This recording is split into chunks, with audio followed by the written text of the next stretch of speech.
Bu mening avtosalonim va bu mening avtosalonimdagi yagona mashina va men Jo'xaman.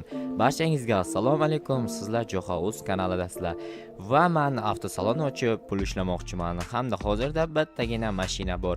Bu mashinaning narxi $150,000 va hozirda klientlarni kutib zanglamoqchi bo'lib turibdi, ammo zanglay olmaydi chunki juda ham qimmat materialdan tayyorlangan va juda ham ajoyib bo'lgan mashina. Va bu mashina kimgadir qiziq bo'lsa, xarakteristikasi kommentariyaga kimdir topib yozib qo'ysin va boshqa birorta odam bu materiallardan foydalanib bemalol audio mashinasi haqida bilib olishi mumkin. Ya'ni audiomi, xullas, короче, nomini ham o'zingizlar kommentariyaga to'g'ri nomini yozib qoldiraverasizlar. Balki nimagadir oldida ekan. Ba'zi mashinalarda bilasizlar, mana bu qismida joylashgan bo'ladi. Bunda esa shu yerda ekan. Bu mashinani motoriga keladigan bo'lsak, motori nimagadir ko'rinmas ekan. Ustidan qanaqadir qatlam yopishtirilgan, bilmayman, hayronman nimaga bunaqa qilishgan. Bu yerda bizning zapravkalarimiz mavjud va bugun klientlar kelishini juda ham intiqlik bilan kutyapman. Lekin birorta ham hali klient kelgani yo'q. Bu yerda ajoyib dom qurilgan va meni uyimni ham bilsanglar kerak. O'tgan qismini ko'rgan bo'lsanglar, mana shu yerda uyim bor. Endi esa o'zimning shaxsiy kabinetimga o'tishim kerak. Bu yerda mening shaxsiy kabinetcham bor. Bu yerga o'tirib bemalol xohlagan ishimni qilishim mumkin. Ya'ni o'tirishim mumkin, yotishim mumkin yoki boshqa narsalar. Hozir bir tiyin ham ishlaganim yo'q va o'tgan qismda yuk mashinamni sotib, puliga mana shu avtosalonni ochgan edim. Mana bu mashinani esa sotish kerak. Hozircha klient yo'q. Mashinani biroz boshqa joyga olib qo'ysammikan yoki turadimikan, bilmadim. Yaxshi. Do'stim telefon qilish kerak edi. Telefon kutayotgandim, ammo qilmadi. Yaxshisi o'zim telefon qilaman. Teramiz. Alo, Rustam, yaxshimisan jigar?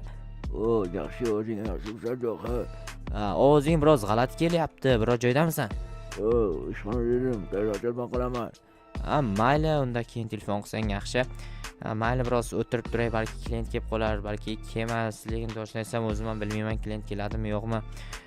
Klient kelsa zo'r bo'lardi. Mana shu audio mashinamni, kimdir keldi? Stop, bu kim ekan? Qaraqadir bobo ekan. Assalomu alaykum bobo, nima xizmat? Va alaykum assalom bolam, menga mashina kerak. Mana bu mashinani tanishtirish chiqib. Bo'ldi, hozir mana 2 sekund bobojon, kutib turing. Xullas, bu mashinamizning nomi Audi va narxi $150,000. Juda ham ajoyib va qulay mashina. Sizga maslahat beraman. $100-200 arzon qilib beraman sizga agar hozir olsangiz. Mayli, olaman bolam, faqat hujjatlari bilan bog'liq muammo yo'qmi? Yo'q, hujjatlarni o'zingizning nomingizga rasmiylashtirib beraman. Oho, buncha pul men qachon sanashga ulguraman? Sanab olasan bolam, men to'g'risi sanaganman. Endi ishonch hosil qilasan, lekin mashinani haydab ketolmayman. Shoferim bor o'sha haydaydi. Nomeringni ayt, lokatsiya tashlab beraman, o'sha lokatsiyaga mashinani yetkazib berasan. Bo'ldi, yozib oling. 90 kodi bilan shoshmaydir mana. 90 kodi 900 0508. Bo'ldi, gap yo'q, yozib oldim. Yetkazib berasan, lokatsiyani telegramingga tashlayman. Bo'pti, mayli. Qani 1 2 3 4 5 6 7 8 9 10 11 12 13 14 15 17 18 ta.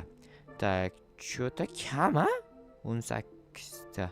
Stop, cho'ta bobo kam pul berib ketdilarmi deyman, 18 ta 64 ga ko'paytiramiz. Bilmadim, короче. Menimcha to'g'ri pul berib ketdilar. Hozir to'g'rilama hisoblab chiqaydi shuni. Telefon kalkulyatorida hisoblayveraman. 18 ta, bu yerda 18 ta bor ekan. Kalkulyator va 18 ni 64 ga ko'paytiramiz va 100 ga ko'paytiramiz. $151,000 pul berib ketdilar, brat. Ya'ni boboy ko'p pul berib ketdilar. Men boboyga $200 kamroq pul berib keting degandim. Ammo juda ham boy odamga o'xshadi va menga ko'p pul berib ketdi. Juda ham yaxshi. Telegramga lokatsiya tashlagan bo'lish kerak. Ochamiz Telegramni. Albatta lokatsiya tashlabdi. O'sha lokatsiyaga demak mashinani yetkazib berish kerak. Mashinaning roli chap tomonda, ba'zi mashinalarda o'ng tomonda va bu meni asabimni biroz buzadi. Juda tez yuradigan mashina, sekinroq haydash kerak.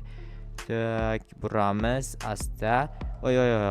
Qochadi. Bu mashina juda ham qochqoq mashina. Chunki juda tez yuradi. Bilasizlarmi, bilmaysizlarmi bilmayman. Lekin menga tez yurar mashinalar to'g'risini aytsam biroz yoqadi va biroz yoqmaydi. Boshqarish osonroq bo'lsa yoqadi, boshqarish qiyin bo'lsa yoqmaydi. Tak, endi lokatsiya bo'yicha haydaymiz mashinani. Juda tez ketyapti, qaranglar. Vau! Lokatsiya juda ham uzoq emas ekan. Deyarli yetib keldim desam ham bo'ladi o'sha lokatsiyaga. Tak, mashinani mana shu yerdan asta burib, mana shu binoni yoniga qoldirib ketaman. Shu yer ko'rsatilgan ekan. Bo'ldi. Mana shu yerga turadi. Chiqib olsa kerak adashmasam. Boboyni telegrammiga yozib qo'yaylik, olib kelib berganim haqida. Tak, bu men olib keldim. Tak, bo'ldi, yetadi. Telegramga yozib qo'ydim. Endi shuncha joyga piyoda borishim kerak.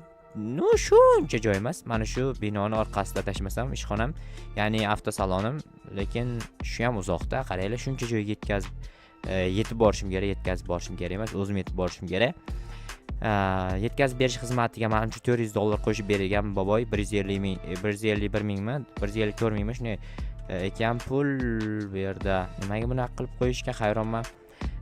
Aytgancha do'stlar, kommentariyaga yozib qoldiringlar, kelgusi qismlarda avtosalonimga qanaqa mashina olib kelay, ya'ni qanaqa mashinalarni sotishimni xohlaysizlar. Bu men uchun juda ham qiziq va narxini qancha qilib belgilashimni ham yozib qoldirsanglar, men sizlar uchun отдельный o'sha mashinani olib kelib, narxini o'sha sizlar aytgan narxda sotaman. Agar kimdir olmaydigan bo'lsa, u narxda narxini arzonlashtirishinglarni ham kommentariyada o'sha keyingi qismda so'rab qolaman. Buning uchun albatta sizlar kommentariyaga yozishinglar va keyingi qismni kutishinglar kerak va tamom. Rustam do'stim telefon qilish kerak edi, ammo telefon qilmabdimi yo o'zim qaytib chiqishim kerak yana. Tak, telefonni olamiz. Tak, teramiz. Alo Rustam, yaxshimisan? Bo'shadingmi? Jigar, bo'shadim. Nima gap? Yangi mashinalar kerak, mashinalarni sotdim. Bo'ldi, mashina men zakaz qilib qo'yganman. Hozir 10 minut atrofida yetib kelish kerak. 1 soat bo'ldi zakaz qilganim. Sen telefon qilgan vaqting zakaz qilib qo'ygandim. Shuni aytishga telefon qilgan bo'lsang kerak deb taxmin qilgandim. Juda ham ajoyib. Nechta mashina zakaz qilgansan? 4 ta mashina zakaz qilganman. Hozir menimcha kelgan bo'lishi ham mumkin. Binoni orqa tomoniga qoldirib ketishlari kerak edi, chiqib ko'r. Bo'ldi, men hozir chiqyapman. Vau, 4 ta mashina, BMW, Lamborghini, yana qanaqadir mashinalar kelibdi, shularmi? O'sha qora, oq, ko'k va yana bitta ko'k bo'lsa kerak adashmasam. Xuddi o'zi. O'shalarni qara, hammasini $280 ming dan sotasan. Tak, hammasini emas ekan, o'ylab qaradim. Bitta ko'gi bor, Pradoga o'xshaydigan mashina. O'shani 280 sot, qolganlarini 400 ming, 500 ming dollar atrofida sotaver. Bo'ldi, gap yo'q, mana shu Prado bo'lsa kerak. Maljigar yaxshi, qol sog' bo'l. Mayli, bo'pti. Okey, endi bu mashinalarni biz avtosalonga kiritishimiz kerak. Avtosalonda esa ularni parkovka qilib chiroyli qilib qo'yaman. Eshik. Texnologiya ekan. Eshigini ochishini ko'ryapsizlarmi? Qanday g'alatiroq, boshqacharoq ochilar ekan eshigi. Mana bu mashina silliq yurar ekan, tez yurmas ekan. Ko'ryapsizlarmi? Zo'r mashina ekan, menga yoqdi. Mana shunaqa mashinalarni iloji boricha ko'proq zakaz qilish kerak. Menga yoqadi mana shunaqa mashinalar. O'zi tezkor mashina, lekin gazni polni bosgan bilan tez yurmaydi. Ya'ni skorost bo'yicha yuradi. Bu esa juda ham yaxshi degani. Qaranglar. Shunday reski. Oy, ozgina qoldi, ko'rdinglarmi? Ozgina qoldi. Tak, mana bo'ldi. Bu mashina chizib tashabdi yerga. No, mayli. Odamlar e'tibor qilmaydi. Yo'q, voy, datchik yonib qolibdi. Datchikni bilasizlar, men yomon ko'raman. O'shaning uchun o'zi o'chadi. Ko'ryapsizlarmi? Datchikni ochganim bilan tabloni o'zi o'chib qoladi datchik. Tak, buni eshigi qanday yopiladi? Qanday yopiladi? Yopilsangchi, iltimos. Bo'ldi, mana yopildi. Lamborghinimi bu? Qanday mashina? Yo'q, boshqacha mashina. Nomini bilmadim, nomi yozilmagan ekan. Hayronman qanaqa mashinaligiga. Nimagadir tilimni boshqara olmayapman. Sepi chiqib ketmoqchi bo'lyapti. Mana bu Lamborghini mashinasini 400 ming, 500 ming atrofida sot dedi. Va Lamborghini o'zining tezligini sirazi ko'rsatib boshladi, maqtanib, men tez yuraman deb. Menga unchalik tez yuradigan mashinalar yoqmaydi Lamborghini. Sen otsan-u, baribir otni ishini qilmagin, lekin ichida nechtadir ot kuchi bor, bilasizlar. Lamborghini ham, boshqa ham, BMW ham, hammasida ot kuchi juda ham kuchli. Ozgina qoldi, ko'rdinglarmi, urib olishimga. Tak. Okey. Mana bu qora mashina bilan teng qilib qo'yish kerak. Okey, bo'ldi, mana cho'tka.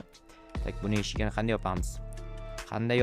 Mana yopildi. Cho'tka. Bunda iz qolmabdi-yu, lekin biroz oldiroqqa haydab qo'yish kerak. Chunki boshqa mashinalarga xalaqit qiladi. Sizlarga Lamborghini yoqadimi yoki mana bu mashinani bilmadim nomini. Nomini kimdir bilsa kommentariya sizlar uchun albatta ochiq. Qora mashinaning nomi shu deb yozib qoldirsanglar, men albatta barcha kommentariyalarni o'qiyman va javob qaytarishga harakat qilib ko'raman. Sizlarga oqi yoqdimi yoki qorasimi? Kommentariyaga albatta yozib qoldiringlar yoki to'xtanglar, bunaqa o'ynaymiz. Kimga oqi yoqqan bo'lsa like bossin. Kimga agar qorasi yoqqan bo'lsa obuna bo'lsin. Shunda aniq bilib olishimiz mumkin bo'ladi. Endi esa BMW emas Pradoni kiritamiz va Prado va BMW da ham xuddi shunaqa qilamiz. Kimga BMW yoqsa like bossin, Prado yoqsa obuna bo'lsin. Yoki aksincha yoki kommentariyaga yozib qoldiringlar. Xullas o'zingizlarga qulaylik belgilab ketsanglar bo'ladi. Muhimi qaysi yoqishini aytib o'tishinglar kerak. Men uchun juda ham muhim. Sizlarning obunachilarimni nimaga qiziqishi menga juda ham qiziq va kelgusida videolarimda o'shalarga e'tibor qarataman. Voy, avariya qilib qo'ydimi? Mashina bilmayman qancha turadi, qaranglar. Voy, dabdala. Buzib qo'ydimi? Qolgan bloklar qani? Voy, hech nima qilmadimi? Qani, mashinaga hech narsa qilmagan. Lekin devor buzilib ketibdi. Qo'yil. Mashina prosta bomba mashina ekan. Mashinaga hech nima qilmagan. Mayli, hech kim bilmaydi urilganini. Sotib olaman. Bu mashinani paka shu yerda qoldiray, chunki hozir beri kiritsam joy yo'q beri kirishim uchun va oxirgi BMW mashinasi qoldi. Endi esa BMW ni ham ichkari kiritishim kerak va sizlarga qaysi bir yoqishini yozib qoldirishlarni sizlarga aytib o'tdim. BMW ni kiritish kerak. Menga BMW yoqadi, chunki eng tez mashinalardan biri BMW. Mercedes-Benz ga qaraganda menga BMW juda ham yoqadi. Endi hammani nima desam ekan, xohishi har xil bo'ladi, har xil narsani yoqtiradi hamma. O'shaning uchun sizlarga BMW yoki Mercedes albatta komment sizlar uchun juda ham ochiq. Xo'sh, bu BMW ni urib olmaslik kerak, chunki BMW ni materiali Pradonikicha deb o'ylamayman. Ammo BMW ham Pradodan qolishmaydi. Sifat bo'yicha bilmadim-ku, lekin boshqa holatlar bo'yicha qolishmaydi. Tak o'rtasiga kiritdim, ko'rdinglarmi? Qanday zo'r parkovka qilishimni o'rganib olinglar. Yana ozroq va tushamiz. Yaxshi, tegmadi. Qora mashinaga eshigi ham hattoki tegmadi va hech qayerga tegmadi. Pradoni ham mana shu yerga bir amallab kirtsam zo'r ish bo'lardi. Kiritaman albatta, bu meni qo'limdan keladi. Tak asta buramiz va asta. Okey, yaxshi. Tegmadi.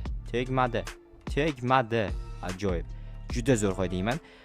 Albatta sizlarga mana shu 4 ta mashinadan qaysi biri yoqqanini kommentariyaga yozib qoldiringlar va qanaqa avtomobillar olib kelib sotishimni ham yozib qoldiringlar. Biroz tilimdan muammo bo'lyapti, chunki video boshidan beri tinmasdan gapiryapman va bu juda ham qiyin. Va bu mehnatimni qadrlagan holatda kanalimga obuna bo'lib, like bosishni ham unutmanglar. Endi esa mana bu mashinalarga klient kelishini kutib o'tiraman dam olib, lekin uyimga borishim kerak edi. Mayli. Buguncha charchadim, shu yerda dam olib qolaman, ya'ni mana shu yerga yotaman.